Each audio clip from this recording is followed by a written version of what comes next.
Welcome back everyone on English Zone channel and here we have the very important class today related to UPTGT English के बारे में हम बात करेंगे और आज की क्लास में हम जो डिस्कस करने वाले हैं वो है 2021 का UPTGT English का question paper.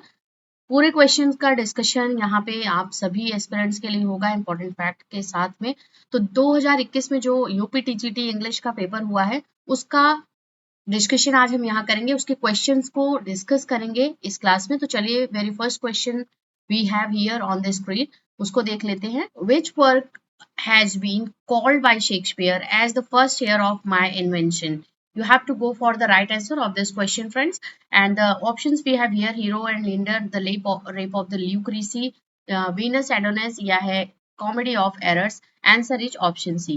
Venus and Adonis is the work that is called the first heir of my invention by William Shakespeare.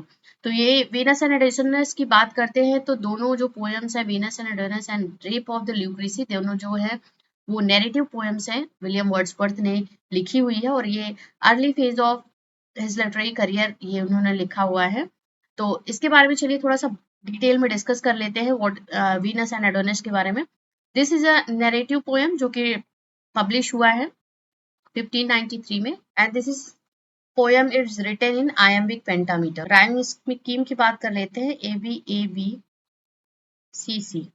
तो एक स्टैंजा में 6 लाइन्स है जो कि इस तरीके से राइम करते हुए AB एंड CC लास्ट में, एक स्टैंजा के लास्ट में कॉपुलेट है।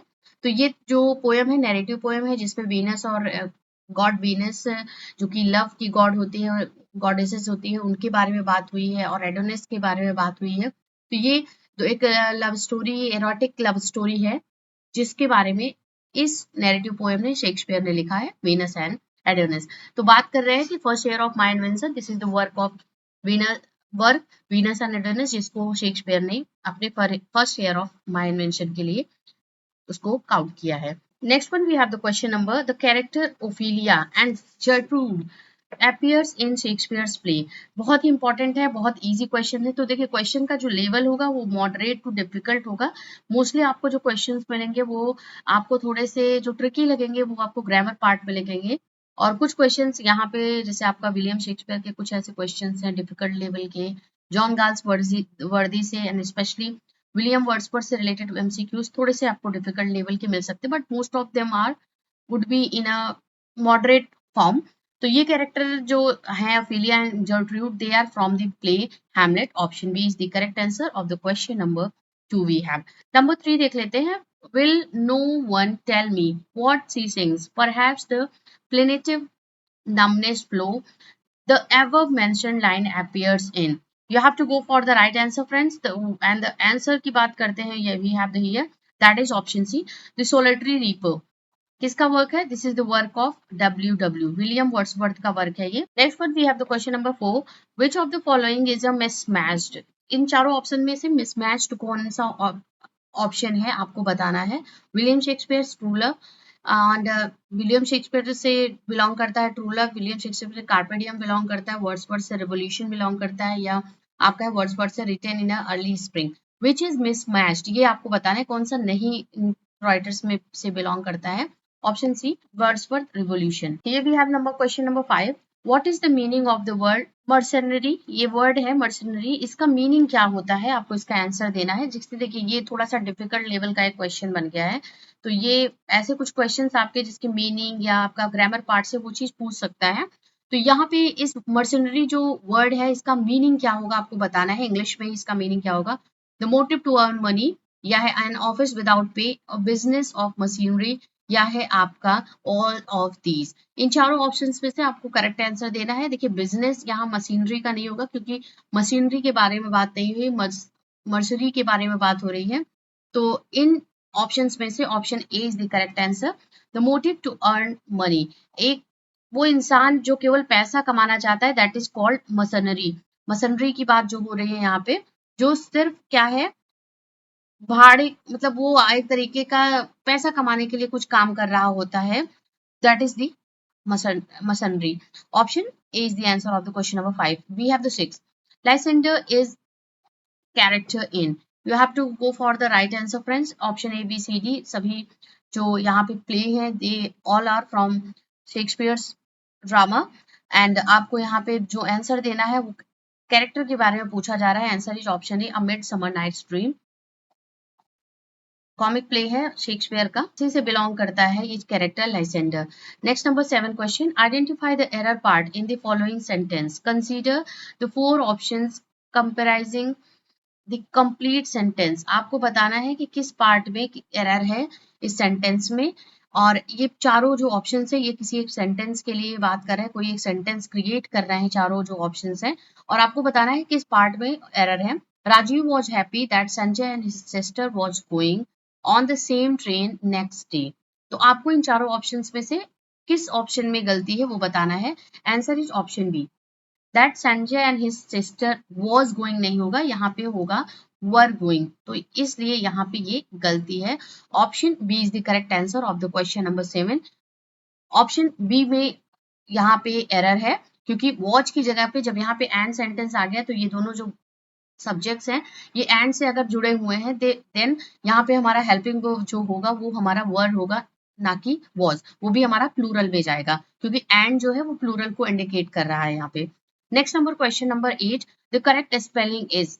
इनक्रिप्ट की आपको करेक्ट स्पेलिंग देनी है। ये क्वेश्चन बहुत पूछे जाते हैं, स्पेलिंग से रिलेटेड आपको बहुत ढेर सारे क्वेश्चंस मिलेंगे, मतलब 4 to 5 क्वेश्चन। और किसी भी एक एग्जाम में अगर आपको 125 क्वेश्चन पूछा जा रहा है, 5-6 क्वेश्चन जो होते हैं वो बहुत ही इंपॉर्टेंट होते हैं। तो ये आपको बताना है कि इसकी स्पेलिंग करेक्ट क्या है। Option A is the correct answer, encrypt, ENCRYPT। This is the correct spelling of encrypt. And the meaning of the encrypt is, जैसे आप मैसेज या व्हाट्सएप पे भी देखते हो ना कि इनक्रिप्टेड मैसेज है, तो वो कि एक तरीके का कोड जो होता है उससे आपको वो एक ट्रांसलेशन उसका हो जाता है कि इसको सिर्फ आप ही देख सकते हो, किसी चीज को या आप ही समझ सकते हो उस स्पेशल कोड को। तो इनक्रिप्टेड का मतलब वही होता है। तो यहाँ पे इनक्रिप्ट की जो स्पेलिंग हुई ENCRYPT।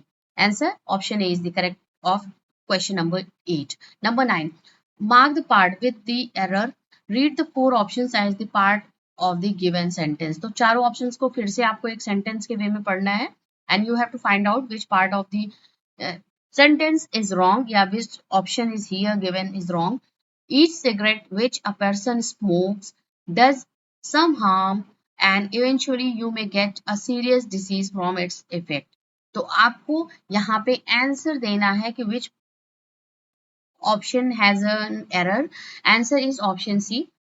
Here we have some harm and eventually you may get। This part has error because some harm and eventually you की जगह पे यहाँ पे होगा one may get। ठीक है, one may get a serious disease from its effect, क्योंकि यहाँ पे बात हो रही है पर्सन की बात हो रही है, अ पर्सन की बात हो रही है। तो यहाँ पे है कि a person smokes does some harm and eventually one may get a disease, serious disease from its effect, क्योंकि सब यहाँ पे सिंगुलर में है। ई सिगरेट यहाँ पे बात हो, सिगरेट्स की बात नहीं हो रही है, ई सिगरेट की बात हो रही है। डज यहाँ पे आपका आया है सिंगुलर नंबर का आपका हेल्पिंग वर्ब। इट्स इफेक्ट की बात हो रही है क्योंकि ईच की बात हो रही है, ई सिगरेट की बात हो रही है, इसलिए यहाँ पे इट्स इफेक्ट होगा। तो यहाँ पे यू की जगह पे वन होगा, one may get a serious disease from its effect. That's why option C has an error part in this question number 9। Number 10, we have the question.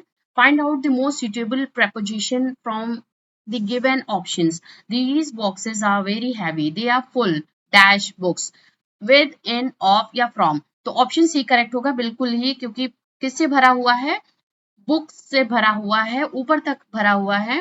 They are full of books होगा। Option C को हम यहाँ पे correct करेंगे number 10 के लिए। Number 11 we have here the question, what is the rhyme scheme of Petrarch and sonnet. देखिए यहाँ पे पेट्रार्क एंड सोनेट की बात आ रही है। Don't get confuse with the Shakespearean sonnet, वो थोड़ा सा राइमिंग पैटर्न आपका अलग होता है उसका।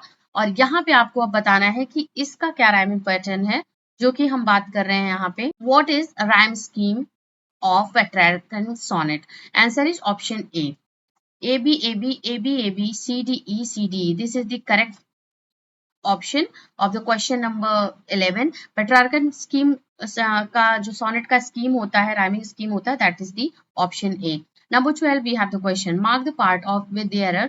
Read the 4 options as a part of the given sentence. फिर से वही क्वेश्चन आपका आ गया है कि आपको एरर निकालना है यहाँ पे, किस पार्ट में एरर है, और इन चारों ऑप्शंस पे से जो आंसर होगा उसको आपको करेक्ट टिक करना है यहाँ पे. It was Meera who suggested that you be at the entrance to welcome each delegate on their arrival. देखिए यहाँ पे बिल्कुल जिस पार्ट में गलती है वो आप सेंटेंस पढ़ के ही समझ जाओगे. इसमें ऑप्शन डी में गलती है, क्योंकि क्या बात हो रही है यहाँ पे, वेलकम ईच डेलीगेट की बात हो रही है. Option D has an error part because यहाँ पे हम बात जो कर रहे हैं यहाँ पे ईच डेलीगेट की बात हो रही है, and for that reason each delegate on his arrival यहाँ पे होगा. D would be the answer of the question number 12. तो ये क्वेश्चन पढ़ के ही आपको समझ में आ गया होगा. नंबर नेक्स्ट क्वेश्चन को देखते हैं. नंबर नेक्स्ट जो हमारा क्वेश्चन है वो है which of the following author has written the line tu-whit tu-who a merry note while greasy John doth kneel the pot. तो ऑप्शन आपको बताना है कि किस ऑथर ने ये लिखा हुआ है. इन चारों ऑप्शंस में से आपको करेक्ट आंसर देना है. Option A B C D Galsworthy, Milton, Wordsworth, Shakespeare, जितने राइटर्स आपके पूछे जाते हैं आपके टीजीटी के पेपर में, उनके बारे में यहाँ पे बात हो रही है. तो इसको जो करेक्ट आंसर है वो हमारा ऑप्शन डी है, विलियम शेक्सपियर. और ये कहाँ से लिया गया है? This is from the drama Love's Labour's Lost. Love's Labour's Lost ये प्ले है, and act 5th scene 2nd में इस बारे में बात हुई. तो ऑप्शन डी करेक्ट है क्वेश्चन नंबर 13 का. Next number question number 14. Which of the following poem is not written by John Galsworthy? Given to me and Russia America पास या admonition to a traveler is the option number D. Which one is the correct answer? जो कि Galsworthy ने नहीं लिखा है इन चारों option में से, and the correct answer is option D is the correct answer. Admonition to a traveler is not written by Galsworthy. This is a traveler. This is a poem written by Wordsworth. William Wordsworth had written this. यहाँ पे हम William Wordsworth को correct करेंगे. बाकी के सभी जो है वो किसके हैं? They all are Galsworthy. ये गॉल्सवर्दी के वर्क है, बट ये इसमें से जो नहीं है पोयम वो है admonition to a traveller, William Wordsworth की ये पोयम है. Next we have the question number 15. We have Coxon is the character in. Options we have the here, and आपको बताना है कि किसमें से ये जो कैरेक्टर है कोक्सन ये कहाँ से लिया गया है. And option A is Justice, option B is Macbeth, option C Areopagitica, option D is As You Like It. Which one is the correct answer? And the answer is option A Justice. Justice play की बात करते हैं. 1910 में ये publish हुआ है. This is a social tragedy. तो Justice is a play by Galsworthy. यहाँ पे ये भी मेंशन कर दूं, गॉल्सवर्दी का ये प्ले है, and Cokeson character is from his play Justice. Okay. Next number question number 16. A story in verse or prose with a double meaning is popularly known as satire, irony, allegory या है fable. जो story verse और pros में भी, verse में भी हो सकती है, प्रोज में हो सकती है, but it has a double meaning, it is called option C allegory is the correct answer. Option C को हम यहाँ पे टिक करेंगे. दिस इज द आंसर, क्योंकि जो एलेगरिकल वर्क होते हैं प्रोज में भी हो सकते हैं, पोइट्री में भी हो सकते हैं. जैसे आपने बहुत से वर्क पढ़े, जैसे फेरी क्वीन है, that is the allegorical work. And also we have the Pilgrim's Progress of John Bunyan, that is also comes under the category of prose section, but it is also an allegorical work. तो allegory जो होता है उसकी double meaning होती है, जिसमें से आपको एक सरफेस मीनिंग और एक हिडन मीनिंग होती है. Surface meaning is written form, और बट हिडन मीनिंग जो होती है कि what is the meaning from the what you get from the surface meaning, उसके बारे में बात होता है. ऑप्शन सी को हम यहाँ पे टिक करेंगे नंबर 16 क्वेश्चन के लिए. नंबर 17 क्वेश्चन देख लेते हैं. Which of the following authors has written the line for fear of which hear this thou is unbed ere you were born was beauty's summer dead? आपको इसका answer देना है इन चारों ऑप्शंस में से कौन सा करेक्ट आंसर है। एंड द करेक्ट आंसर की अगर हम बात करते हैं यहाँ पे, option C is the correct answer, William Shakespeare. This is the work of William Shakespeare. जो की बात हो रही है ये सोनेट नंबर 104 है। फेयर यूथ के लिए ये जो लिखा गया है, फेयर यूथ यंग मैन के लिए लिखा गया है। For fear of which here this thou age unbed ere you were born was beauty's summer dead. So this is the answer of the question number 17, William Shakespeare. And here we have the question number 18. In which poem of Wordsworth does the line our birth is but a sleep and forgetting occur? This is the very famous line of William Wordsworth, and you have to go for the right answer out of these four options, which is the work where this line is included. And we have the correct answer, that is option D. Immortality Ode is the correct answer. ये work है William Wordsworth का और इन्होंने लिखा हुआ है our birth is but a sleep and forgetting occurs. And पूरा जो टाइटल है इसका है ode intimation of immortality from recollection of early childhood. Poem जो है 1807 में जो है पब्लिश हुई है। पेंडेरिक ओड है ये, ओड है इरेगुलर पेंडेरिक ओड में ये लिखा हुआ है। Number 19 question we have, in the classification of Shakespeare's plays, in which category does the Two Gentlemen of Verona come? This is early comedies या है mature comedies, sober comedies या है आप plays है या है last plays। तो option हम यहाँ पे जो टिक करेंगे वो हमारा ऑप्शन ए करेक्ट होगा। The Two Gentlemen of Verona comes under the category जो हम क्लासिफाई करते हैं अगर हम शेक्सपियर्स के ड्रामास को, तो ये जो कैटेगरी आएगी ये अर्ली कॉमेडीज की आएगी। And option A is the answer of the question number 19 we have. This is written approx the time of the 1590 to 94 के टाइम पे ये लिखा है। ये एग्जैक्ट ईयर नहीं पता है but this is around around जो बात करते हैं हम कि इस टाइम ड्यूरेशन में ये वर्क इनका लिखा गया है। और एक ये पेस्टोरल जो स्टोरी है टू जेंटलमैन ऑफ वेरोना, दो फ्रेंड्स की है। Next number question number 20, the apple was too short to eat. Go for the right answer. अगर रिमूव करते हैं टू को तो what would be the sentence, what would be the structure of the sentence, the apple was too short to eat. The apple was very sour या है apple was extremely sour to eat या है apple was so sour that it cannot be eaten या है apple was so sour that it could not be eaten। Answer would be option D, क्योंकि यहाँ पे ये सेंटेंस जो है ऑप्शन ऊपर का जो सेंटेंस है ये पास्ट टेंस में है, तो यहाँ पे apple was so that it could not be eaten would be the answer. Question number D 20 का ऑप्शन डी करेक्ट करेंगे। Number 21, the president appointed him governor.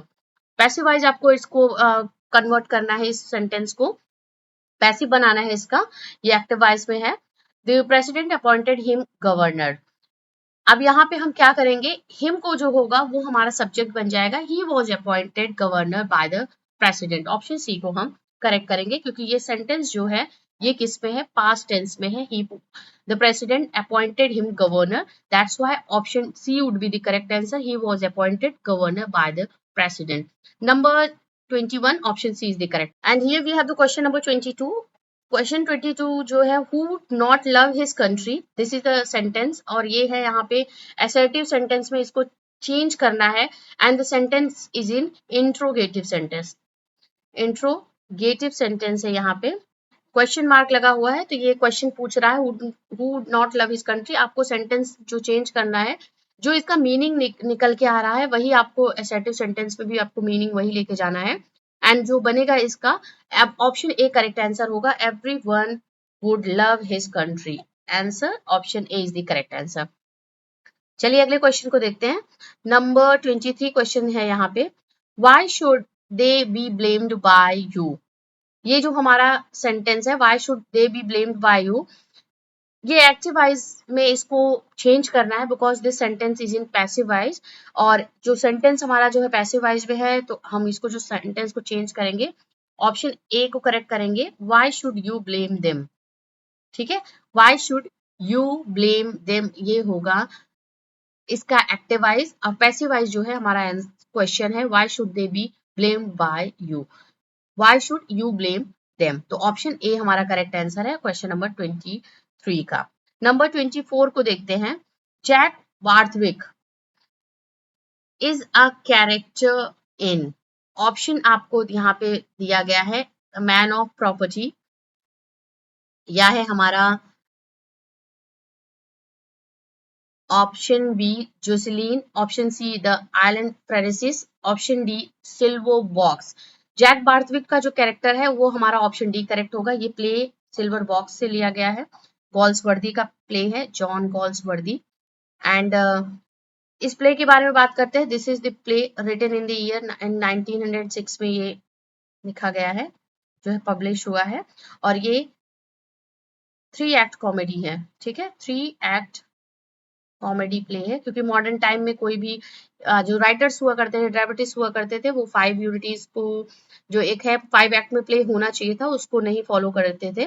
और उसका एक एग्जाम्पल यहाँ पे है, 3 एक्ट प्ले है the silver box, published in the year 1906, and it was a first play by John Galsworthy. John Galsworthy का ये फर्स्ट प्ले है द सिल्वर बॉक्स। ये भी इंपॉर्टेंट क्वेश्चन है, शायद आ सकता है आपके एग्जाम में। Which one is the first play written by John Galsworthy, तो आप सिल्वर बॉक्स को टिक करोगे। Next we have the question which is correctly spelled word. आपको इसका आंसर देना है इन चारों ऑप्शंस में से करेक्ट जो वर्ड है वो कौन सा है, इस पे जो स्पेल्ड हुआ है, मतलब सही तरीके से स्पेलिंग सही इसकी लिखी गई है। कॉम्प्रिहेंसिबल, कॉन्टेम्पेटेबल, या है कॉर्पोरियल, या है नन ऑफ दीज। तो ऑप्शन बी को करेक्ट करेंगे, contemptible is the correct answer. इसको हम सही करेंगे यहाँ पे, option B is the correct answer. And जो यहाँ पे इसका जो मीनिंग होता है, no deserving respect, okay, not deserving, despicable इसका सिनोनिम्स होगा। और कॉम्प्रहेंसिबल जो होता है वो उसकी जो स्पेलिंग होती है COMPREHEN होता है, HAN नहीं होता है। और कॉर्पोरियल का जो स्पेलिंग सही होगा COR ना होकर के COR, कॉर्पोरियल, कार्पोरियल नहीं होता है, corporeal. Contemptible is the correct answer, और इसकी स्पेलिंग जो है करेक्टली स्पेल्ड है, नॉट डिजर्विंग रिस्पेक्ट इसका मीनिंग होता है। Next number, question number 26, a 7 line iambic pentameter stanza rhyming AB AB B C C is called। आपको इसका आंसर देना है कि कौन सा है जो 7 लाइन iambic pentameter में लिखा जाता है, और उसका जो राइमिंग स्कीम है ए बी है और बी सी सी है। तो ये 7 लाइन की जो स्टैंजा होती है, इसका जो आपको आंसर देना है option C is the correct answer, क्योंकि ये जो है ये राइम रॉयल है, जिसको हम चौसरियन स्टैंजा बोलते हैं। इसको जियोफ्री चौसर ने इंट्रोड्यूस किया था इसको, इसीलिए ये जो है चौसरियन स्टैंजा के नेम से जाना जाता है, इसको इन्वेंट किया था। और ये 14th सेंचुरी में अपने वर्क में इन्होंने लिखा हुआ है, इसको यूज करा हुआ है।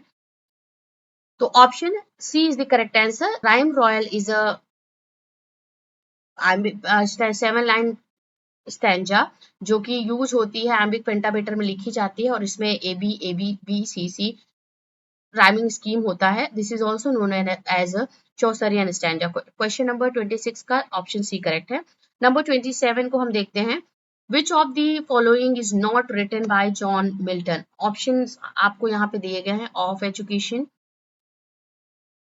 एरियोपेजिटिका, ऑन शेक्सपियर, या है एल्मा और the progress of mind. Option D को हम यहाँ पे टिक करेंगे। This is not a work of John Milton. जो ये लिखा हुआ है ये मैथ्यू प्रॉयर ने इसको लिखा हुआ है इस वर्क को। और बाकी के ऑफ एडुकेशन जो है, Areopagitica and on Shakespeare, these all are the work written by John Milton. Number 28 we have Wordsworth, the borderer comes under the category of borderers। जो वर्क है ये किस कैटेगरी में आता है, जो इसमें विलियम वर्ड्सवर्थ का वर्क है।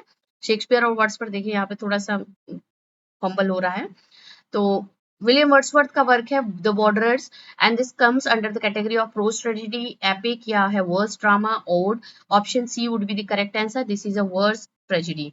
Option C is the answer of the question number 28।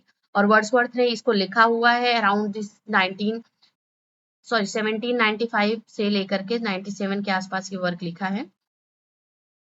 Next one, we have the question number 29 here. Milton on Shakespeare was published in which year? आपको इसका करेक्ट आंसर देना है। मिल्टन का जो on Shakespeare है ये किस ईयर में पब्लिश हुआ है? We have the options here: 1630, 1687, 29, 1632. The correct answer we have here option A 1630. Milton ने 1630 में ऑन शेक्सपियर जो है वर्क ये लिखा हुआ है and this is the sonnet sequence. ये सोनेट है, एक पोयम है सोनेट जो कि लिखा है 1630 में and it was Milton's first published poem in English. Milton's first, यहाँ पे मेंशन कर दे रही हूँ, first published poem in English on Shakespeare. Next we have the question number 30. Identify the error in the following sentence. Consider the four options comprising the complete sentence. आपको answer यहाँ पे fill करना है कि किसमें जो है करेक्ट कौन सा पार्ट जो है उसमें एरर है। आपको पूरा जो ऑप्शन है दैट इज अ सेंटेंस और उसको अलग अलग पार्ट में डिवाइड कर दिया गया है और आपको बताना है कि कौन से पार्ट में इसमें एरर है। Neither my brother nor my brother-in-law were able to help me in the work. बहुत ही इजी इसका क्वेश्चन है। अगर हम यहाँ पे हम करेक्ट आंसर को टिक करेंगे तो यहाँ पे हमारा होगा ऑप्शन सी करेक्ट होगा, क्योंकि निदर नॉर जो जोड़ता है यहाँ पे वो हमारा जो होता है उस इसका जो हेल्पिंग वर्ब होगा वो हमारा पहले जो सेंटेंस के साथ होगा उसके साथ में, अगर वो प्लूरल है तो वहां पे यहाँ प्लूरल हेल्पिंग वर्ब में आएगा, बट यहाँ पे है निदर माई ब्रदर तो यहाँ पे वर की जगह पे क्या होगा, दैट वुड बी वॉज। क्या होगा यहाँ पे, वॉज होगा। ऑप्शन हम यहाँ पे सी को करेक्ट फिल करेंगे, टिक करेंगे। Number 31, find out the most suitable preposition from the given option. The new medicine prevents the virus growing. Option यहाँ पे आपको दिए गए हैं उसमें से आपको फिल करना है टू, फ्रॉम, इन या है for. Option B is the correct answer, क्योंकि यहाँ पे है प्रिवेंट्स जो आएगा जो ये लेके आ रहा है, ये क्या लेके आएगा, फ्रॉम लेके आएगा। ये वर्ड जो है प्रिवेंट वो preposition लेके आता है फ्रॉम, तो यहाँ पे हम लिखेंगे the new medicine prevents the virus from growing. इस option B is the answer of the question number 31. 32 we have. Among following sentence which is not correctly punctuated. आपको punctuation से भी related questions आएंगे एग्जाम में आपके UPTGT के, तो आपको ये भी देखना है कि punctuation कैसे लगाना होता है, कैसे किस तरीके से सेंटेंस में यूज होता है। यहाँ पे क्या सेंटेंस दिया गया है, राम डैश यहाँ पे है, कॉमा है, the son of Dasharath, comma है, किल्ड रावणा। तो राम जो है वो क्या है, सन ऑफ दशरथ भी है और राम ने क्या किया है, किल्ड किया है रावण को। तो ये हमारा करेक्टली है पंचुएटेड। मैन इन्वर्टेड कॉमा में है, he said is a political animal. ठीक है, ये जो है हमारा दूसरा सेंटेंस है। तीसरा हमारा जो सेंटेंस है, I told him that I would help him, without किसी इन्वर्टर कॉमा या डैश या शॉर्ट आपका कॉमा के है। तो ये सेंटेंस हमारा है। आपको इसमें बताना है which is not correctly punctuated. He is an honest person even his enemies say so. तो हम जो करेक्ट यहाँ पे करेंगे ये हम करेंगे यहाँ पे कि which is not correctly punctuated, option B is the correct answer. Man he said is a political animal, इस पे जो है ये करेक्टली पंचुएटेड नहीं है। He said man is a political animal, ये अगर होता और पूरा एक इन्वर्टेड कॉमा में होता, क्लोजिंग जो कॉमा है और स्टार्टिंग का कॉमा है, तो that would be the answer, वो ऑप्शन हमारा करेक्ट होता। बट यहाँ पे मैन को इन्वर्टेड कॉमा में कर दिया गया है, फिर ही सेड है, फिर इन्वर्टेड कॉमा में अलग सेंटेंस को करा गया है, इज अ पॉलिटिकल एनिमल। ये हमारा नहीं है पंचुएटेड करेक्टली, क्योंकि आगे पीछे ये लिखा गया ही said man is a political animals, ये पूरा हमारा एक करेक्ट सेंटेंस बनता है जो करेक्टली पंचुएटेड सेंटेंस है। तो ऑप्शन सी को हम यहाँ पे, बी को हम यहाँ पे टिक करेंगे, which this is not a correctly punctuated sentence. Next we have the question, which of the following statement is not correct about autobiography? Autobiography के लिए कौन सा इसमें ऑप्शन जो है वो करेक्ट नहीं है, उसको आपसे आंसर करना है। An autobiography can never be connected narrative. An autobiography is the story of a person's life as written by that person. Memoir deals at least in part with public events and noted personages other than the author, and autobiography is a record of the author's life. Simulated autobiography is a device often used in the novel. ये चार options मैंने पढ़ दिए हैं आपके लिए, और जो करेक्ट आंसर है अगर हम बताते हैं विच is not a correct sentence form, जो बताएंगे ऑटोबायोग्राफी के अकॉर्डिंग जो नहीं करेक्ट है, उसको नहीं फॉलो करता है, वो है हमारा that is option A. Autobiography can never be a connected narrative, ये हमारा ऑप्शन है। This is not a correct sentence statement which is related to autobiography, क्योंकि ऑटोबायोग्राफी जो होता है वो कनेक्टेड नैरेटिव्स होते हैं, जो इंसिडेंट्स होते हैं वो कनेक्ट करते हैं एक दूसरे के। अगर क्योंकि autobiography writer is writing about himself, जब कोई राइटर अपने लिए खुद लिखता है, अपनी चीजों के बारे में लिखता है, दैट इज द थिंग जो ऑटोबायोग्राफी बोली जाती है। और ये यहाँ पे हम जो टिक करेंगे वो हमारा होगा option A. This is not a correct statement as per autobiography. Number 34 question को अब देखते हैं यहाँ पे। Which of the following work of John Galsworthy puts forward Galsworthy's ideas on drama? इन आपको चारों ऑप्शंस में से जो आपका है करेक्ट, उसका आंसर आपको देना है कि कौन सा जो वर्क है जो कि गॉल्सवर्दी के ड्रामा को एक तरीके से, उनके आइडिया जो था लिखने का ड्रामा, उसको एक तरीके से फॉरवर्ड करता है। Joscelyn the Island Pharisees, the end of tranquillity, the England to free man. Option C is the correct answer. This is the answer, the end of tranquillity is the correct answer. क्योंकि ये जो work था John Galsworthy का, अगर हम बात करते हैं, ये है शॉर्ट स्टोरी में लिखा, शॉर्ट स्टोरी है ये, और एसेज का भी कलेक्शन है ये, और पब्लिश हुआ है जो ये इन ऑफ ट्रैंक्विलिटी, पब्लिश्ड इन 1912। ठीक है, तो ये है, इस वर्क की वजह से जो है एक गॉल्सवर्दी का जो आइडिया था ड्रामा लिखने का, वो एक तरीके से फॉरवर्ड हुआ है, एक तरीके से वो आगे बढ़ा है कि गॉल्सवर्दी ने डिसाइड किया कि yes I should write dramas also, because novels भी गॉल्सवर्दी ने लिखा है, आप साथ ही साथ शॉर्ट स्टोरीज एसेज भी लिखे हुए हैं उन्होंने, और drama was also one of the very important and famous literary creation he had done. Number 35, we have the question. Choose the word from the options which describe the phrase most accurately. Accurately जो most इस phrase को describe करते हुए ये लिखा हुआ है, आपको वो word बताना है इन चारों options में से। Incapable for being redeemed from evil, beyond correction, आपको इसका एक वर्ड इसके लिए बनाना है कि कौन सा, मतलब अगर हम बात करते हैं कौन सा फ्रेज इसके लिए, या वन वर्ड सब्स्टिट्यूट से रिलेटेड ही है ये। ऑप्शन यहाँ पे डी करेक्ट होगा हमारा, इनकॉरिजिबल। ऑप्शन डी को हम करेक्ट करेंगे। Fill in the gaps in the following sentence, कौन सा अल्टरनेटिव ऑप्शन इस गैप को फिल करेगा। डैश गैप है यहाँ पे, dash is a connected narrative of the author's life with some stress on introspection, that is autobiography, autobiography, travelogue या है मेमोयर। ऑप्शन जो होगा बी करेक्ट आंसर होगा, क्योंकि अभी हमने क्या बोला था, डिसकनेक्टेड नैरेटिव्स, तो वो ऑटोबायोग्राफी का पार्ट नहीं था, दैट्स व्हाई यहाँ पे उसी से रिलेट करता हुआ क्वेश्चन दे दिया गया। ऑप्शन बी को हम टिक करेंगे। This is a autobiography, autobiography is a connected narrative of author's life with some stress on introspection. Number 44, we have the question. Identify the error part in the following sentence. Consider the four options comprising the complete sentence. तो फिर से वही question हमारा यहाँ पे आ चुका है आप सभी के लिए।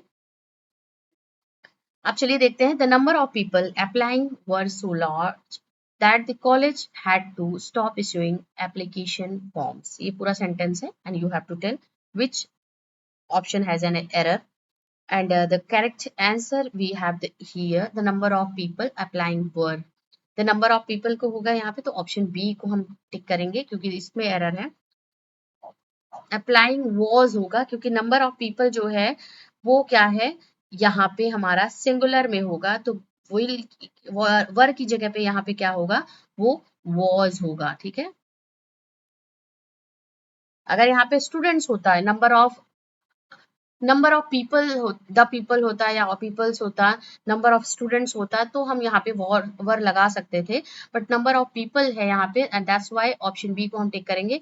वर की जगह पे क्या होगा, वॉज होगा, इसीलिए इस पार्ट में एरर है। 45 we have choose one word from the option which describe the phrase most accurately. फिर से वही क्वेश्चन आ गया, to banish from one's country, इसको क्या बोलेंगे हम, इसको हम बोलेंगे रेपेट्रिएट, एमिग्रेंट, या है एमिग्रेंट ग्रेट, या है आपका expatriate. Option D is the correct answer, expatriate is the correct answer. To banish from one's country, अपनी कंट्री से बैनिश हो जाना मतलब वहां से आपको निकाल देना, वो क्या हुआ होता है, उसको बोलते हैं expatriate. Option D is the correct answer. Numbers 46 we have, which of the following plays by Shakespeare is the not classified as a Roman play? इन चारों ऑप्शंस में से आपको आंसर देना है, रोमन प्ले कौन सा है शेक्सपियर का, इन चारों ऑप्शंस में जो नहीं है रोमन प्ले, आपको वो आंसर देना है। ऑप्शन सी करेक्ट करेंगे क्योंकि बहुत इजी इसका क्वेश्चन है, इस क्वेश्चन का आंसर बहुत इजी है। Antony and Cleopatra, Julius Caesar और कोरियोलेनस, ये चारों क्या है, ये तीनों क्या है, रोमन प्लेज हैं, but this one is not the Roman play by Shakespeare. क्या है ये, Hamlet. Here we have the next one question. Which of the following is a pastoral elegy? आपको इन चारों ऑप्शंस में से बताना है pastoral elegy कौन सा है। Elegy written in a country churchyard in Memoir, Lycidas या Duno elegy. Answer is option C. Lycidas is a pastoral elegy. Option C को हम यहाँ पे टिक करेंगे। ये जो लिखा है किसने लिखा है, जॉन मिल्टन ने लिखा है, एडवर्ड किंग के लिए लिखा है, ठीक है, Edward king. 48 question is a factual account of a persons life examining all available information and text relevant to the subject is called। Factual account होता है पर्सन की लाइफ का जिसमें एग्जामिन की जाती है, उनके जितने इंफॉर्मेशन होते हैं, टेक्स्ट जो उससे रिलेटेड होता है, सब्जेक्ट से रिलेवेंट करता है, उसको हम क्या बोलते हैं, दैट इज दी बायोग्राफी। क्योंकि बायोग्राफी के बारे में क्या बात होती है कि किसी इंसान के बारे में, किसी पर्सन की लाइफ को डिपिक्ट करते हुए या उसको बताते हुए जो लिखा जाता है वर्क, इंफॉर्मेशन होती है अवेलेबल इंफॉर्मेशन, उस पे बेस्ड ऑन वर्क लिखा जाता है, उस पे बेस्ड ऑन उसकी लाइफ को एक तरीके से फैक्चुअल बेस्ड फैक्ट्स के साथ में प्रेजेंट किया जाता है बुक के फॉर्म में, that is biography and this is written by some other about a person. Next we have 49 question. Choose the word, choose one word from the option which describe the phrase most accurately. Gradual recovery from illness. Gradual recovery जो होती है illness से, उसको हम क्या बोलते हैं? Option B is the correct answer. Gradual recovery from illness is called convalescence. Next we have the question number 50. The correct spelling is, differential की स्पेलिंग आपको बतानी है, which one is the correct answer. Option D is the correct answer, DIFFERENTIAL is the answer. Next we have the question number 51. Find out the correct sentence. He gave me much to pain. I shall go just now. ये अलग अलग sentences हैं, आपको बताना है which is correct sentence. And next one we have option C is the he always gets success since he hardly works, या है I shall be the only too glad to see you। Answer आपको देना है कौन सा correct sentence है, तो इसका जो करेक्ट आंसर है वो है हमारा ऑप्शन डी। यहाँ पे ऑप्शन डी को करेक्ट करेंगे, I shall be only too glad to see you. ये जो है जो करेक्ट हमारा सेंटेंस होगा वो होगा only B I shall be only too glad to see you. ठीक है, तो यहाँ पे बाकी के जो है टू के ही गेव मी मच नहीं हो, मच टू पेन नहीं होता, टू मच पेन होता है। और दूसरी चीज है कि यहाँ पे जो सेंटेंस है आई शैल गो जस्ट नाउ नहीं होता है, आई शैल गो नाउ होगा, यहाँ पे जस्ट का कोई रिक्वायरमेंट नहीं है। और जो यहाँ पे है ही ऑलवेज गेट सक्सेस, दो सिंस ही हार्डली वर्क्स की जगह पे दो होगा, यहाँ पे सिंस का यूज नहीं होकर के THOUGH यद्यपि जो होता है ही वर्क हार्डली वर्क्स। तो ऑप्शन डी को करेक्ट करेंगे जो कि हमारा करेक्ट सेंटेंस है इन ऑप्शंस में से। 52 को देखते हैं। Who called Shakespeare Johannes factotum और jack of all trades. Johannes factotum या jack of all trades, jack of all trades से आप समझ सकते हो कि किसने ये बोला है। ये बोला है ऑप्शन सी रॉबर्ट ग्रीन ने। ऑप्शन सी हमारा जो करेक्ट आंसर है, यूनिवर्सिटी विट्स के राइटर थे Johannes factotum, jack of all trade, जिसका मतलब होता है ये किसमें लिखा है, groats worth of upstart crow करके इसको शेक्सपियर को इन्होंने क्रिटिसाइज किया हुआ है, अटैक किया हुआ है इसमें पैम्पलेट में, इस ग्रोट्स वर्थ ऑफ विट जो इनका पैम्पलेट था इसमें, और he was one of the University Wits writer. 53 we have the great artistic movement Renaissance had its full impact on English literature in। जो ग्रेट आर्टिस्टिक मूवमेंट है रेनेशा, उसका जो एक तरीके से फुल इम्पैक्ट था इंग्लिश लिटरेचर में, किस सेंचुरी पे था? Option B 16th century is the correct answer at the time of the Shakespeare. 54 which of the following work is novelty written by John Galsworthy. John Galsworthy ने जो novelty लिखा है ये कौन सा है इन चारों ऑप्शंस में से? Answer is option B. Jocelyn is the correct answer. 55 we have find out the most suitable preposition from the given option. Malti is fed up dash the weather. Option B is the answer. Fed up with होता है, fed up के साथ में with preposition आता है, इसको आप correct कर लीजिए। 56 mark the part with the error. Read the four options with the part of one sentence that is given. ये चारों options एक sentence के part है, अलग अलग parts में divide किया गया है। Which part has an error? You have to go for the right answer. These kind of apparel seems to be expensive but it is relatively affordable to maintain। ठीक है, ये ऑप्शन हमारा यहाँ पे पूरा दिया गया है। आपको इसमें से बताना है कि जो ऑप्शंस में से करेक्ट आंसर जो है कि कौन से पार्ट में एरर है वो हमें बताना है। Answer is option A is the correct answer. देखिए क्योंकि पूरा जो सेंटेंस हमारा है वो है सीम्स टू बी, सीम्स लगा हुआ है यहाँ पे, तो दीज काइंड्स ऑफ अप्रैल्स होता है यहाँ पे, बट यहाँ पे जो होगा दिस होगा, दीज की जगह पे क्या होगा, this kind of apparel seems to be, because this sentence is in present indefinite tense, और ये यहाँ पे इस वर्ड जो सब्जेक्ट के साथ पे जो हमारा लगा हुआ है दीज के साथ में होता तो अप्रैल्स होता, अदरवाइज यहाँ पे दिस होगा क्योंकि सीम्स हमारा जो है वो सिंगुलर वर्ब में, सिंगुलर जो वर्ब के साथ में एस या एस लगता है वो आ रहा है। तो this kind of apparel seems to be expensive but it is relatively affordable to maintain, ये हमारा सेंटेंस बनेगा correct sentence. So option A has an error. Next we have the, इसमें मैं टिक कर दे रही हूँ, this part has an error. Next we have the question, the correct spelling is, discernment की स्पेलिंग आपको बतानी है, which one is the correct spelling. Option C को करेक्ट करेंगे, DISCERNMENT, discernment. Okay, next we have which of the following work is not written by John Galsworthy. Swan Song, the Thorn, Saint's Progress, क्या है, flowering wilderness. And चारों option में से जो हमारा correct answer है वो जो टिक करेंगे हम ऑप्शन बी को टिक करेंगे। The thought, this is the work of the William Wordsworth. Swan song is a work of John Galsworthy. Saint's progress is a work of John Galsworthy. Flowering wilderness is a work of John Galsworthy, but The Thorn is a work of William Wordsworth, which was published in the year 1798. Next one we have the question. This is the lines of the poem. तो आपको बताना है कि lap me in soft Lydian airs, married to immortal words, such as the meeting soul may pierce to in notes, with many a wending bout, the above line appears in El Penseroso, Lycidas, songs from Arcades, Allegro। तो आपको answer देना है option D is the correct answer. लेग्रो का ये work है, इस work में ये लाइन लिखी गई है, मिल्टन ने इसको लिखा हुआ है, 1645 के आसपास ये पब्लिश हुई है। और this is the line from Allegro. This is the work of John Milton. We have the next one question. Which of the following statement about lyric poem of poetry is not true? Not true मतलब होता है आपको बताना है चारों option में से कौन सा लिरिक पोएट्री को जस्टिफाई नहीं करता है।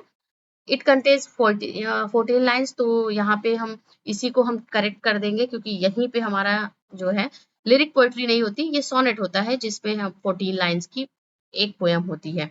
लिरिक पोएट्री में आपके लाइन्स काफी ढेर सारे वो स्टैंजाज में डिवाइडेड होता है, तो वो अलग अलग लाइन होते हैं। बाकी सभी चीजें it usually express the feeling and thoughts of a single speaker, ये सही है। The Greeks identifies the lyric as a song rendered to the accompaniment of lyre. Yes, ये भी सही है। A lyric poem may be a brief expression of mood. ये भी सही है। तो जो which is not correct, which option? That is which statement is not correct? A lyric contains 14 lines. तो ये correct नहीं है। Option A को हम टिक करेंगे। Number 61. Which of the following? What is the grammatical status of the underlined word in the following sentence? यहाँ पे हमारा underlined होना चाहिए था round, ठीक है। Everybody joins hands and dances round, तो राउंड क्या है, जो वर्ड है वो क्या है हमारा इस सेंटेंस में, ग्रामेटिकल जो स्टेटस है इस वर्ड का, that is option B, adverb. This is a adverb. Next we have the question, the term carpe diem means, carpe diem का मतलब क्या होता है, option B is the correct answer. Seize the day होगा, hail the day नहीं होता है, option B. Option B को हम टेक करेंगे यहाँ पे, ऑप्शन बी हमारा करेक्ट आंसर है, seize the day. Next we have the question, which of the following statement is not correct about biography. आपको इसका आंसर देना है। चलिए मैं डायरेक्टली आंसर की तरफ चलती हूँ, अब बहुत टाइम हो चुका है। Option B is the correct answer, the name biography now connotes a relatively full account of a particular person's life. Question number 64. Choose one word from the options which describes the phrase most accurately. The art of making fireworks. इसको हम क्या बोलते हैं, जो एक word में अगर हम करते हैं, जो इसको accurately describe करेगा इस sentence को, the art of making fireworks. And the answer is option A, pyrotechnics. 65. Mark the part with the error. Read the 4 options as a part of the given sentence. आपको बताना है, one must grab advantage of opportunities to talk with native speakers if you want to improve one's English. तो यहाँ पे क्या होगा, किस part में एरर है, option C has a error, this part has an error. यहाँ पे if you की जगह पे होगा if one wants, ठीक है, one होगा यहाँ पे, if one wants to improve one's English. Okay. Next we have the question number 66. Choose the one word for the option which describe the phrase most accurately. Murder of a brother क्या होगा, option C is the correct answer. Fratricide. Fratricide is the correct answer.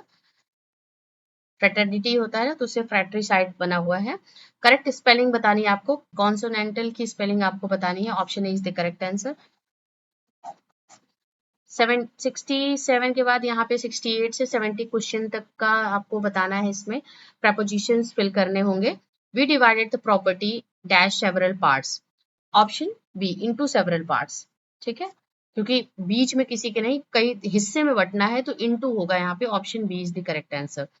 Next we have I have not seen him dash last month, यहाँ पे since last month, क्योंकि एक time दिया गया है, last month यहाँ पे है, तो सिंस होगा correct answer. 70. Your behavior does not admit dash any excuses. क्या preposition fill करेगा यहाँ पे, your behavior does not admit of any excuses. 71. Find out incorrect sentence. But one thing, however, has not changed. You should act like me. If you do not work hard, you cannot succeed. या है I will wait here until you come back. तो ये आपको देना है कौन सा incorrect sentence है, answer is option A, but one thing however has not changed, इस पार्ट में एरर है। इसमें जो सेंटेंस हमारा जो होगा ये वाला, but one thing however has not changed, यहाँ पे हमारा जो आएगा however one thing has not change, ये हमारा पूरा जो होगा वो सेंटेंस बनेगा, जो कि ग्रामेटिकली करेक्ट सेंटेंस होगा हमारा, but this is right now this is not a correct sentence, that's why option A को हम टिक करेंगे। 72.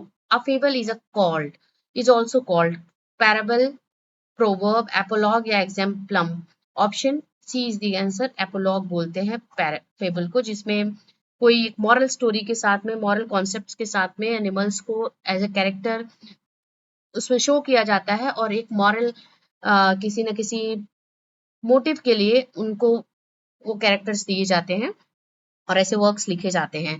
Number 73, Shakespeare's play love's labour lost is a good example of. This is a good example of comedy of manners. Option B को tick करेंगे. Option B is the correct answer. Here we have the question number 74. Who among the following writers is known for his epigrammatic prose style? Answer is option B. Bacon को हम जानते हैं. Francis Bacon is the full name. Francis Bacon. Next we have the question number. The correct spelling is. आपको बताना है कौन सा fluffy का इसमें करेक्ट स्पेलिंग क्या होगा.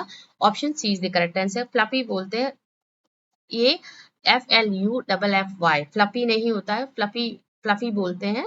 That is the spelling FLUFFY. 76. Find out the most suitable preposition from the given option. I broke this glass dash accident. At accident, in, by, of. Answer is by.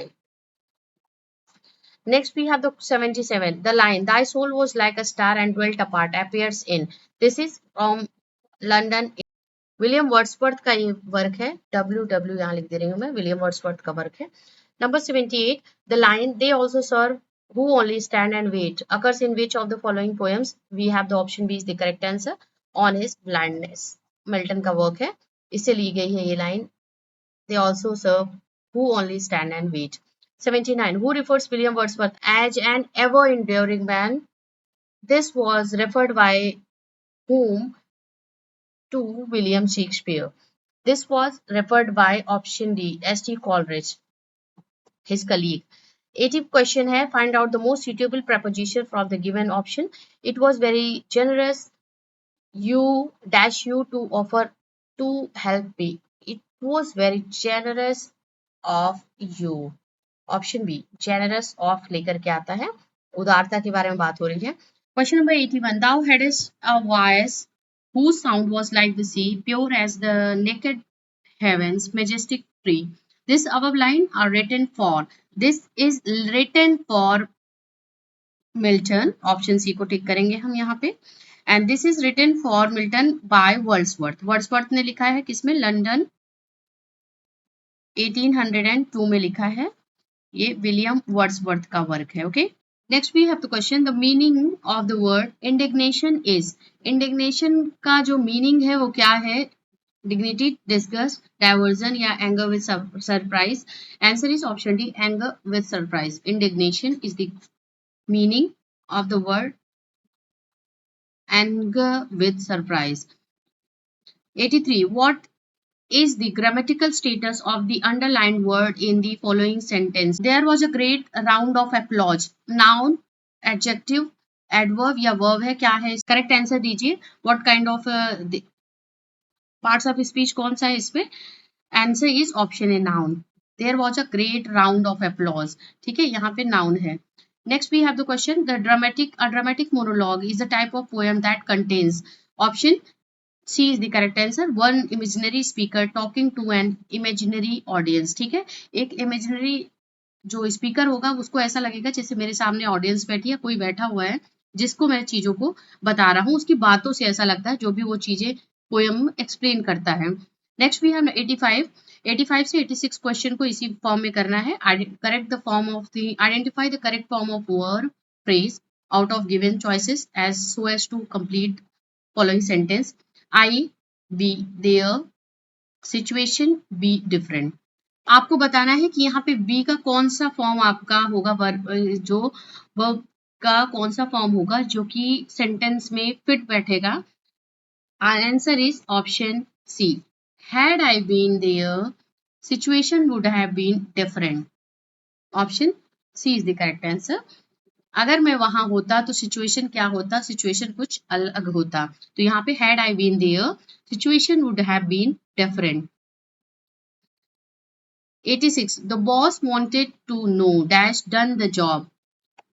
अब यहाँ पे आपको fill करना है how I had, that how had I, how would I have, how had I done the job. ये क्या sentence यहाँ पे कौन सा इसमें जो पार्ट्स ऑफ वर्ड्स है जो यहाँ पे, तो वो कौन सा फिट बैठेगा इसमें? आंसर इज ऑप्शन ए.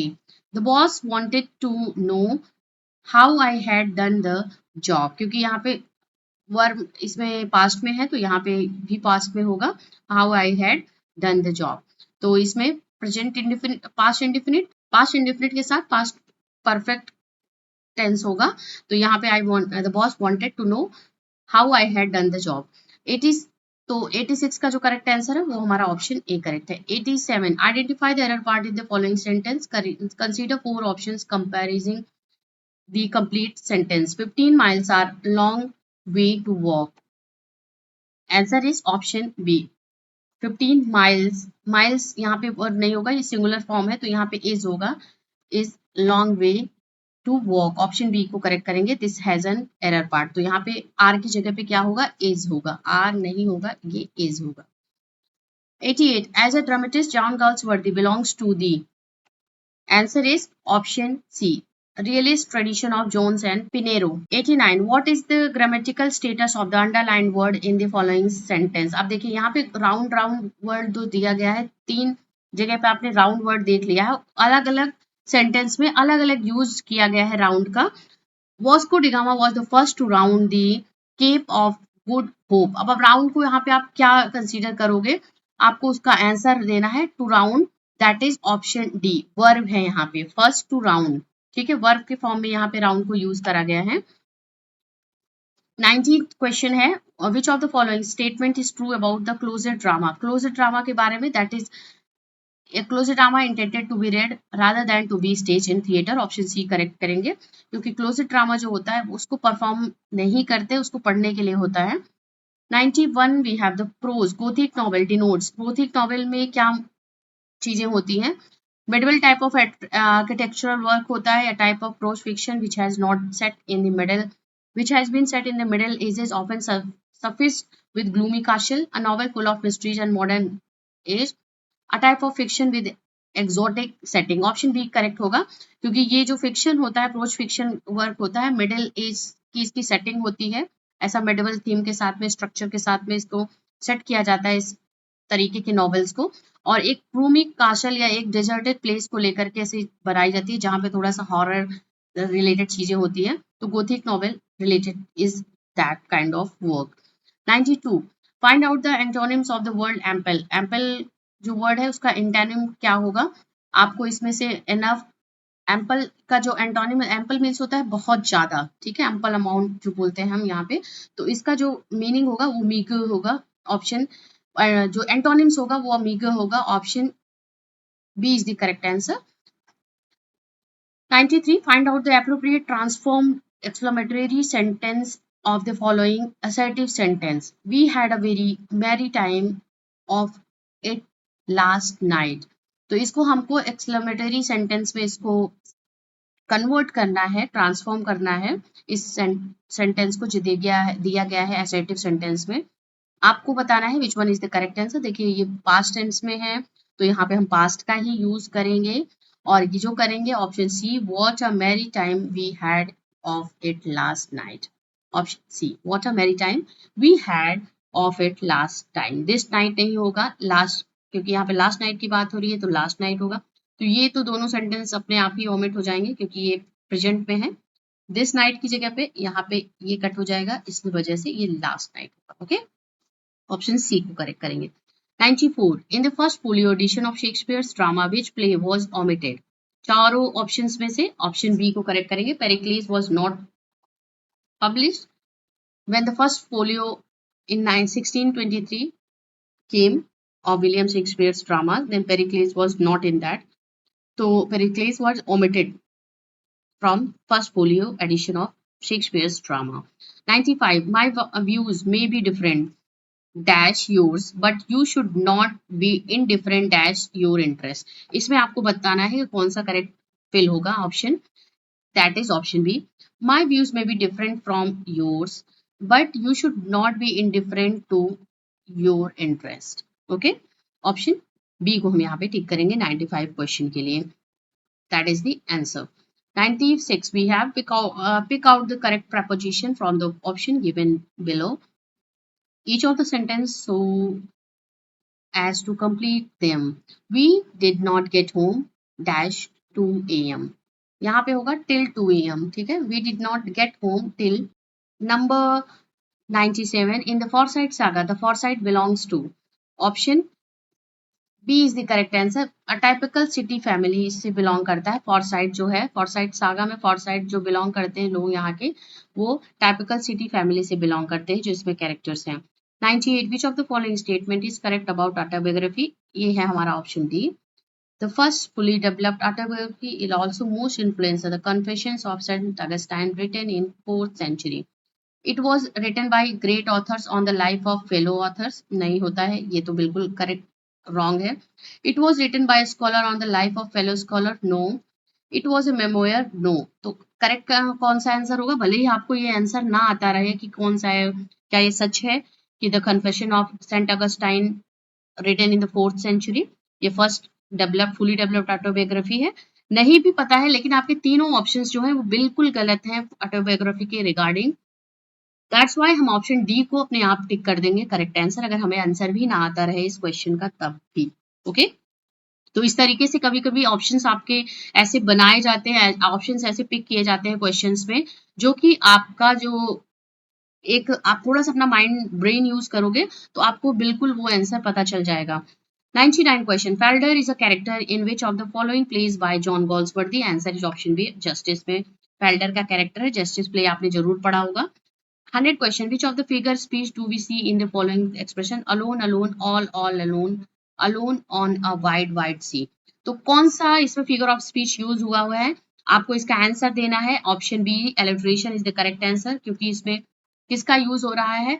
इसमें वॉवेल का यूज हो रहा है, दैट्स वाई ए को बार बार रिपीट करा जा रहा है, and that's why alone alone alone is a word, alliteration is the correct answer. 101 any short composition in prose that 101 any short composition in prose that undertakes to discuss a matter, express a point of view, pursues us to accept a thesis on any subject or simply entertain is, that is option B essay. Short composition होता है pros में जो कि point of view pursuit करते हुए और किसी subject को पे लिखा जाता है सिंपली एंटरटेनमेंट के लिए, वो ऐसे होते हैं। Option B is the answer. Number 102. What is the correct meaning of the word opposite? Opposite का जो correct meaning होगा उसका क्या होगा? जो that is option D, suitable. 103. Some of the statements have given here for tragedy. Find out the correct statement. ठीक है, statement है, आपको बताना है कि इन 1, 2, 3, 4 स्टेटमेंट्स में कौन से करेक्ट स्टेटमेंट है according as per tragedy. Tragedy के लिए, ट्रेजिडी के बारे में कौन सा स्टेटमेंट सही है? It is representation of serious action leading a joyous conclusion for tragic hero, बिल्कुल गलत। The tragic hero will evoke both our pity and terror, yes, this is the answer. The hamartia become the reason for his demise, यह है option D 4 है। The anagnosis in tragedy is a reversal of fortune from happiness to disaster. तो हम इसको B को correct करेंगे, 2 and 3 को correct करेंगे, ठीक है। ऑप्शन 2 and 3 हमार्शिया और ये ऑप्शन हमारा सही होगा। तो ऑप्शन 2 and 3 4 नहीं है, और फर्स्ट जो है वो ट्रेजिक चीज को नहीं कनेक्ट करता है ट्रेजेडी को, that's why option B is the answer. पहला और दूसरा एंड तीसरा is the correct answer. 104 which of the following play is not written by John Galsworthy? इन चारों ऑप्शंस में से Apple Cart is not a work of John Galsworthy, option C is the answer. 105 William Wordsworth in the solitary reaper the solitary highland lass is, option B is the correct answer, a girl from Scotland. जो solitary highland less की बात हो रही है, जो girl की बात हो रही है, वुमेन की बात हो रही है इसमें, वो कौन है? वो गर्ल है स्कॉटलैंड से। Okay. 106 which of the following is not true? The term novel refers to, novel के बारे में बात हो रही है, कौन सा टर्म इसमें सही नहीं है नॉवेल के लिए? प्रोज फिक्शन है या नॉवेल जो होता है ये सही है? Prose narrative having characters and plot, a treatise on current social problem, या है literary form that is derived from Italian novella? तो ऑप्शन सी करेक्ट करेंगे। नॉवेल के लिए ये करेक्ट हमारा नहीं बैठता है ऑप्शन सी, क्योंकि नॉवेल में जो बात होती है, novel is a fictional work, और करंट सोशल प्रॉब्लम के बारे में हम बात करेंगे तो वो हमारा नॉन फिक्शनल वर्क हो जाता है। That's why option A, B और डी करेक्ट है अगर हम नॉवेल की बात कर रहे हैं, but option C is not true statement for novel, in the term of novel. Next, we have the question number 107. Transform direct narration into indirect narration. Ram said, "How lovely this flower is." तो इसमें आपको इसको indirect narration में कैसे आप करोगे? Ram exclaimed with joy that that was a lovely flower. That was a this को that पे change कर देंगे. That was a lovely flower. Okay? यहाँ पे that वो नहीं है जो connect कर रहा है इसमें. That है this का that change हुआ है. Option B is the correct answer. Number 108. Which of the following statement is not correct with reference to essay? अब देखिए अभी हमने बायोग्राफी, ऑटोबायोग्राफी, मेमोयर और नॉवेल के बारे में पढ़ा. अब हम ऐसे को भी पढ़ रहे हैं. यहाँ पे कौन सा इसमें से करेक्ट नहीं है ऐसे के रेफरेंस में? Option A, essay differs from a treatise or dissertation in its lack of pretension to be systematic and complete exposition. An essay primarily discusses its subject in non-technical fashion. The essay discusses the subject with a liberal use of such devices as anecdotes, striking illustration, and humor to augment its appeal. The formal essay is relatively personal. Option D correct नहीं बैठता है, तो ये statement correct नहीं है क्योंकि ऐसे जो है वो पर्सनल नहीं होता है. फॉर्मल ऐसे जो होते हैं वो पर्सनल नहीं होता है. 109. Among the following, which is not example of pastoral elegy? Astrophel, Lycidas, Thyrsis या है elegy written in a country church? Option D को टिक करेंगे. This is not a pastoral elegy. 110. The first collected edition of Shakespeare's plays were edited by. We have the correct answer. इसमें बहुत easy से इसको answer करिएगा.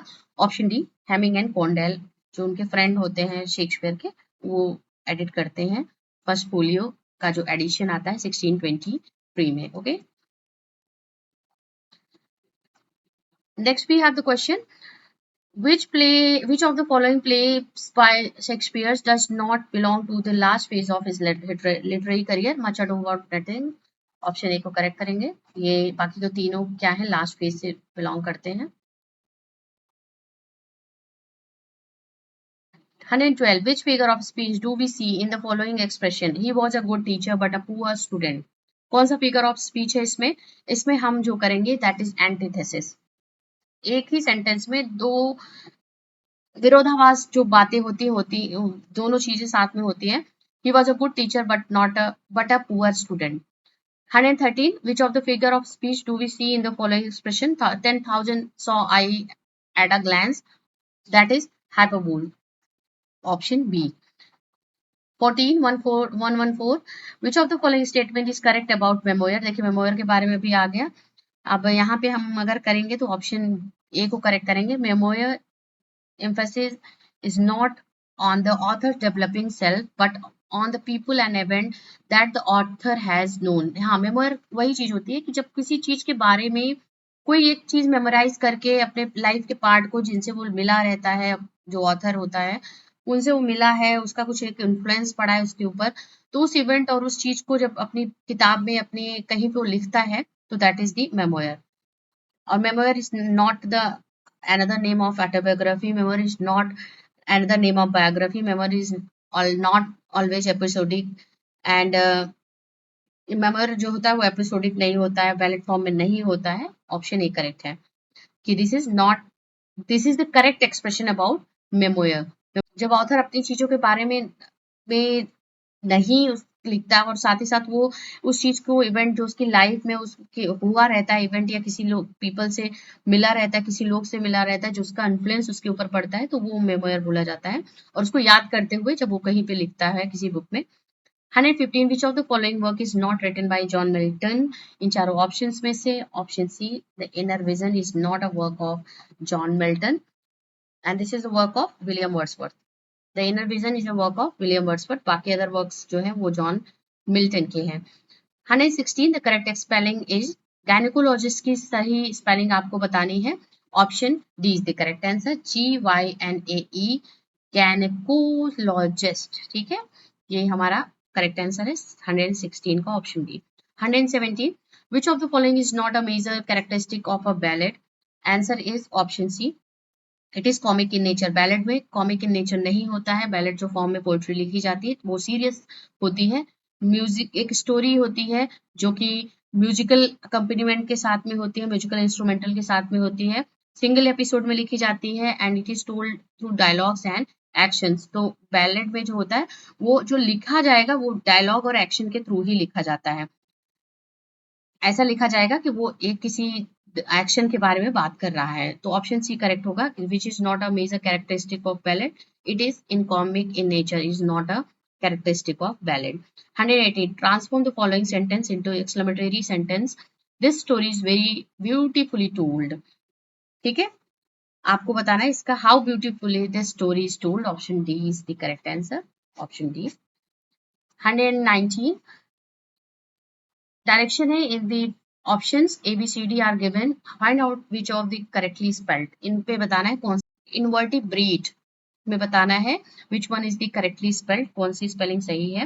Option B invertebrate. Invertebrate जो होता है वो होते हैं जो जिनके रीढ़ की हड्डी नहीं होती है, इनवर्टिब्रेट उनको बोलते हैं। तो ये करेक्ट स्पेलिंग है INVERTEBRATE। ओके, ऑमलेट की स्पेलिंग आपको बतानी है, ठीक है, इसमें से। तो करेक्ट जो है वो है option B OMELETTE। 121. Cuisine. Cuisine, what is the correct spelling of cuisine? That is option A, CUISINE. Okay, cuisine. 122. Diarrhoea की स्पेलिंग आपको बतानी है सही। डायरिया क्या बोलते हैं इसको, जो स्पेलिंग इस पे कौन सा करेक्टली स्पेल्ड है, that is option A, DIA, diarrhoea, RRHOEA. 123. The character Beatrix and Benedict appear in Shakespeare's play. That is option C, Much Ado About Nothing is the play, जहाँ से Benedict and Beatrix का जो characterisation है वो इसी play में मिलता है शेक्सपियर के। 124. Which of the following is not a form of ode? And we have the Jacobian. Option C is the correct answer. Horatian, Pindaric and irregular ode होते हैं, but Jacobian is an era. Okay, in English literature. 25. Which of the following works of William Shakespeare is written in 6 lines and shadow shows decided sign of immaturity? 6 line में stanza में कौन सा work Shakespeare का लिखा गया है? तो 6 line stanza में जरूर इनका जो लिखा है वो वर्क है, that is option C, Venus and Adonis. क्योंकि early phase of literary career में इसको लिखा है तो ये इनके एक साइन ऑफ इमेच्योरिटी को दिखाता है। So friends, we had discussed 125 questions from the question paper of 2021 जो आपका हुआ है 2021 में, उसके बाद से अब होगा आपका पेपर 2025 में एंड दिसंबर में आपका होना है पेपर। तो इसके क्वेश्चंस आप एक देख सकते हो कि किस तरीके से पूछते हैं। मैक्सिमम स्पेलिंग जरूर याद करना है, स्पेलिंग से रिलेटेड आपके बहुत से क्वेश्चंस आते हैं, थोड़ी डिफिकल्ट जो कंफ्यूजिंग स्पेलिंग्स होंगी वही आपका पूछा जाएगा। इसके साथ ही साथ आपका सेंटेंस में जो एरर पार्ट्स होंगे वो उससे देखा जाता है और वर्ब्स आपके पार्ट्स ऑफ स्पीच पूछे जाएंगे। तो क्वेश्चंस आपने देख लिया है किस तरीके से आपके एग्जाम में आता है। शायद कुछ चेंजेस इस बार ही होंगे क्योंकि आफ्टर 4-5 ईयर्स आपका पेपर हो रहा है, तो there would be some difficulty level जो आपका होगा वो थोड़ा सा डिफिकल्ट और जाएगा, इंक्रीज करेगा। चलिए आपसे हम टीजीटी के से रिलेटेड क्लास में मिलेंगे, यूपी टीजीटी के, जिसमें हम अब सिलेबस डिस्कस करेंगे इसका यूपी टीजीटी का। जरूर वॉच आउट कर लीजिए। अभी अगर आपने इसको देखना स्टार्ट किया है तो रिवर्स करके वीडियो स्टार्टिंग से जरूर प्ले करके वॉच करिएगा और अदर्स वीडियोस भी हैं यहाँ पे चैनल पे, उसको भी आप वॉच आउट कर सकते हो। Thank you for watching.